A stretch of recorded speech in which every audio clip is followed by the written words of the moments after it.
మనం matrix edition రాసేటప్పుడు ఎప్పుడూ కూడా 2 లూప్స్ రాస్తాం, నెస్టెడ్ లూప్స్.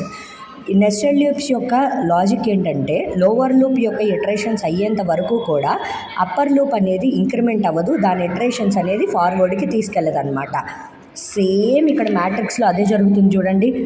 ఇక్కడ వచ్చేసరికి ఈ జీరో అనేది రోని ఇండెక్స్ చేస్తుంది, పైన వచ్చేసరికి కాలమ్ని ఇండెక్స్ చేస్తూ ఉంటాయి. ఇక్కడ మనం చూస్తే కనుక 0 0 ఈ నెంబర్ని ఇండికేట్ చేయాలంటే దీని ఇండెక్స్ 0 0 అవుతుంది. ఇది వచ్చేసరికి 0 1 అవుతుంది. అంటే ఈ కాలమ్స్ అనేవి చేంజ్ అయ్యేంత వరకు కూడా రో ఇండెక్స్ అనేది కాన్స్టెంట్గా ఉంటుంది. ఇదే సేమ్ మనకి ఫర్ లూప్ యొక్క నెస్టెడ్ ఫర్ లూప్స్ యొక్క లాజిక్ కూడా అదే కదా. కొన్ని ఇటరేషన్స్ అయ్యేంత వరకు, లోవర్ ఇటరేషన్స్ అయ్యేంత వరకు కూడా అప్పర్ ఫర్ లూప్ అనేది కాన్స్టెంట్గా ఉంటుంది.